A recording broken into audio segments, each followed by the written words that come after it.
প্রিয় নবী সাল্লাল্লাহু আলাইহি ওয়াসাল্লামকে মক্কার মানুষরা অনেক ভালোবাসতেন, ভালোবেসে নাম দিয়েছিল আল আমিন। কিন্তু যখন রাসূলুল্লাহ সাল্লাল্লাহু আলাইহি ওয়াসাল্লাম আল্লাহর দ্বীনের দাওয়াত দেওয়া শুরু করলেন, তখন সে মক্কার মানুষরাই তার বিরোধিতা করা শুরু করলেন। শুরু হলো নির্যাতন, নির্বাসন, অবশেষে হত্যার ভিন্ন ষড়যন্ত্র।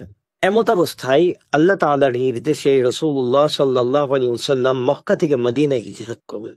সাথে হিজরত করলেন সাহাবায়ে কেরাম, ছেড়ে দিলেন নিজের ঘর, পরিবার, আত্মীয় স্বজন। তাদেরই একজন ছিলেন উম্মে কাইস। হিজরতের সময় তার কাছে এলো বিবাহের প্রস্তাব। তিনি বলেছিলেন, আমাকে বিবাহ করতে হলে হিজরত করতে হবে। প্রস্তাব দানকারী বিবাহের উদ্দেশ্যে হিজরত করলেন। এই ব্যাপারে পরবর্তী সময়ে রাসূলুল্লাহ সাল্লাল্লাহু আলাইহি ওয়াসাল্লামকে প্রশ্ন করা হলে তিনি একটি গুরুত্বপূর্ণ হাদিস বর্ণনা করলেন। এই হাদিসখানা এতটাই গুরুত্বপূর্ণ, আমিরুল মুমিনিন ফিল হাদিস ইমাম বুখারী রাহমাতুল্লাহি আলাইহি উনার বুখারী শরীফের মধ্যে এই হাদিসখানা সবার আগে বর্ণনা করেছেন। হযরত ওমর রাদিয়াল্লাহু তাআলা আনহু হতে বর্ণিত, রাসূলুল্লাহ সাল্লাল্লাহু আলাইহি ওয়াসাল্লাম ইরশাদ ফরমাচ্ছেন, ইন্নামাল আ'মালু বিন্নিয়াত ওয়া ইন্নামা লিকুল্লি ইমরিইন মা নাওয়া। প্রত্যেকটা কাজ নিয়তের উপর নির্ভরশীল। মানুষ যা নিয়ত করবে সে অনুসারে সে ফল পাবে। ফামান কানাত হিজরাতুহু ইলাল্লাহি ওয়া রাসূলিহি ফাহিজরাতুহু ইলাল্লাহি ওয়া রাসূলিহি। যে বান্দা আল্লাহ ও তার রাসূলের সন্তুষ্টির জন্য হিজরত করবে, সে আল্লাহ এবং তার রাসূলকেই মানে, অর্থাৎ তার হিজরতের জন্য সে আল্লাহর পক্ষ থেকে উত্তম জাযা পাবে। ওয়ামান কানাত হিজরাতুহু লিদুনিয়া ইউসিবুহা আও ইমরাআতিন ইয়ানকিহুহা ফাহিজরাতুহু ইলা মা হাজারা ইলাইহি।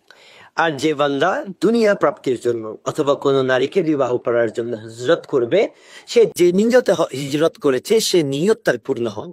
দেখুন, সাহাবায়ে কেরাম হিজরত করেছেন আল্লাহ এবং তার রাসূলকে সন্তুষ্ট করার জন্য। হিজরতের পর মদিনাতুল মুনাওয়ারাতে এসে অনেকে বিবাহ বন্ধনে আবদ্ধ হয়েছে। তারা হিজরতও করেছেন, বিবাহ করেছেন, কিন্তু তাদের নিয়ত ছিল আল্লাহ এবং রাসূলের সন্তুষ্ট, তাই তারা হিজরতের মহান সওয়াব পেয়েছে। আবার অপর দিকে এই ব্যক্তি হিজরত করেছেন, তার অন্তরে নিয়ত ছিল বিবাহ বন্ধনে আবদ্ধ হওয়া।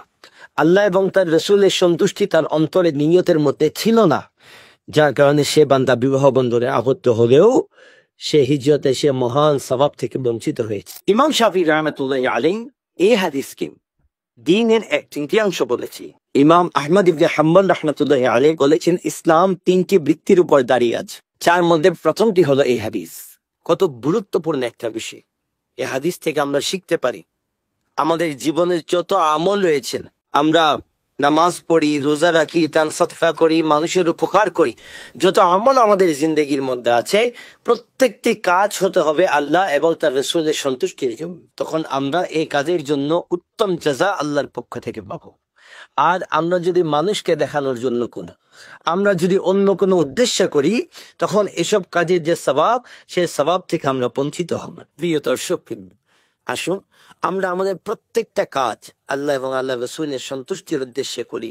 আল্লাহকে সন্তুষ্ট করতে চাইলে আমাদের দুনিয়াও সুন্দর হবে, আখিরাতও সুন্দর হবে।